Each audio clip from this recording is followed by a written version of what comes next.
Yeah, good afternoon.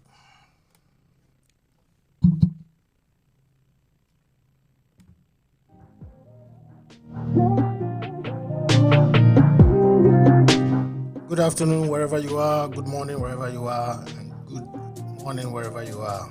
Welcome you to today's show, Face the Nation GH.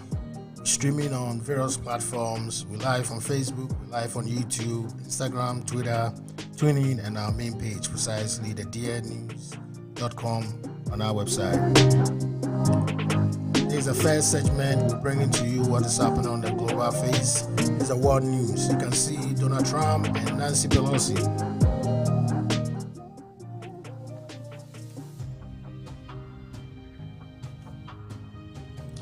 Now, the Speaker of House of Representatives is telling Donald Trump, say, Obama Trump, I hear what is expected of him by invoking the 25th Amendment.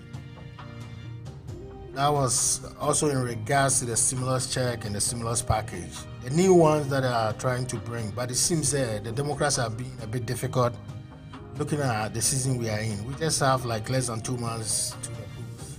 You see, Trump proposed more than 3,000 for every individual, and here is the case that they believe that almost allow such package to come out.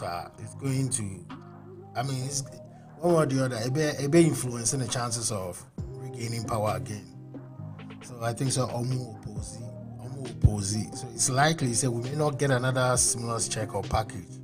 Hopefully, it will be after the 2020 elections, which is after November. So that is.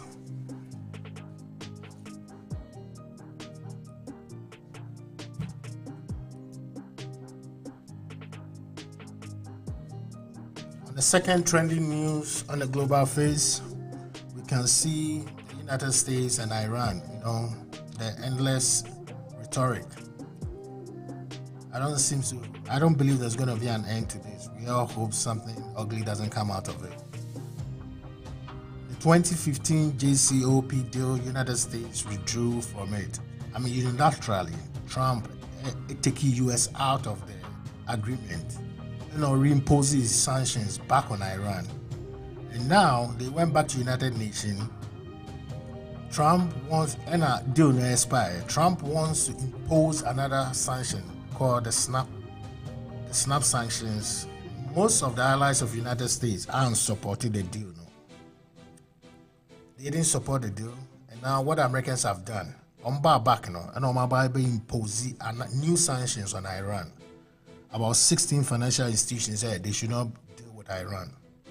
Governments are imposing another sanctions affect importation on human goods. And this is the response of the Iran.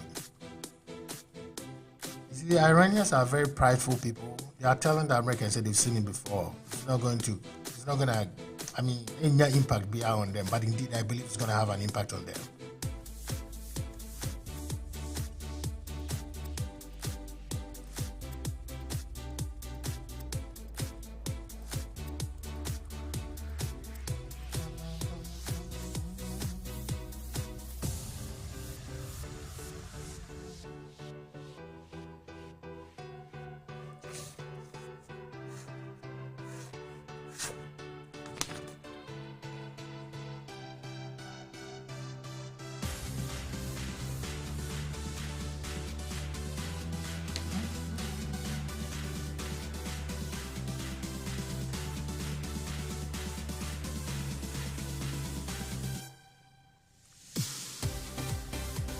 US and Russia again.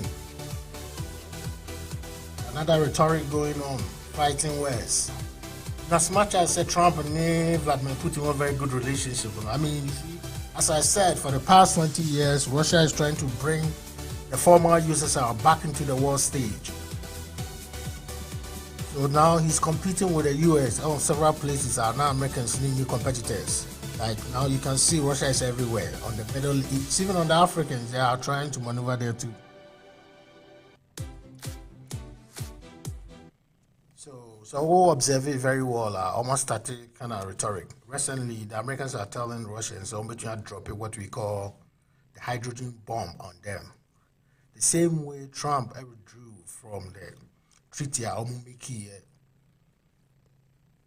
during the USSR. And Trump getting to the elections, see, Trump is also now bringing Russia back on the table. Now, restore Saad nuclear deal no, before I can send it to me. Elections at the same time. One more internal fighting wars are air cost. I mean, I just see it as a show of force and show of power. Will be a display in the powers.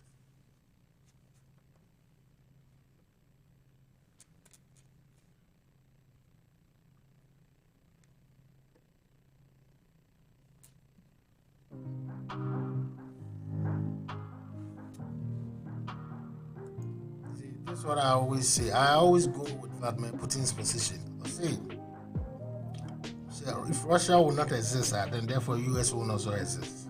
Because you know these two countries, when it comes to nuclear stockpiles, just Russia may have a bit, like a couple of hundreds more than United States. I mean, you don't necessarily need thousands to destroy the world. Russia believes that the next war between US or the next third world war is gonna bring the world to. I mean, it's gonna end civilization. That's what Russia has always been threatening.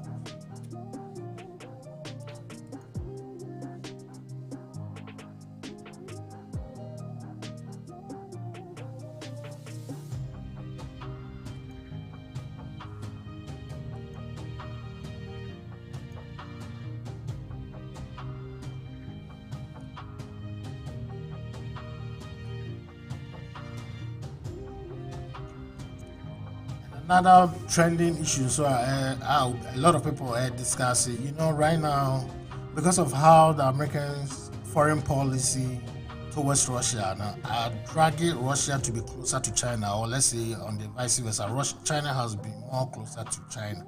China has been closer to Russia, if I should put it. But a lot of people are asking, say, whether US is ready for war with Russia and China. I mean, two superpowers against one superpower.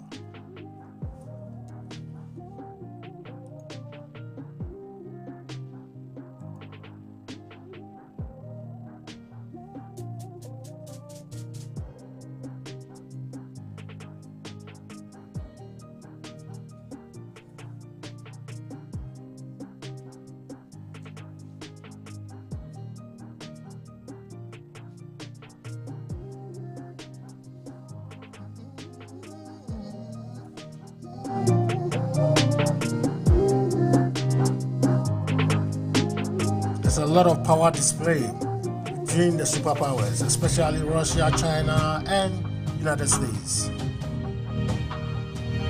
I believe the world will be a better place if these two countries decide to reduce their nuclear stockpiles. You see, China doesn't want to be part of it. Here's the case: United States want to get China on board because as at the time of who signed that treaty, China wasn't part of it.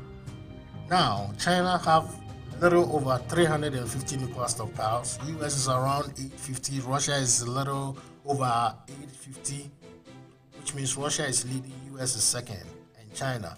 And now the Chinese are saying to the Americans reduce their number of nuclear stockpiles. They will not be part of any negotiations. And here's the case: Trump also doesn't want to make any move without China. It means China will be isolated, and you have the right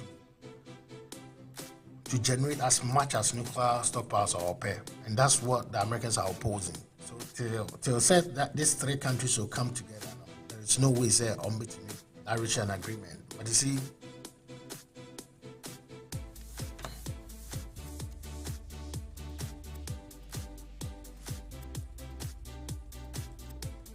it doesn't look too good on the global front.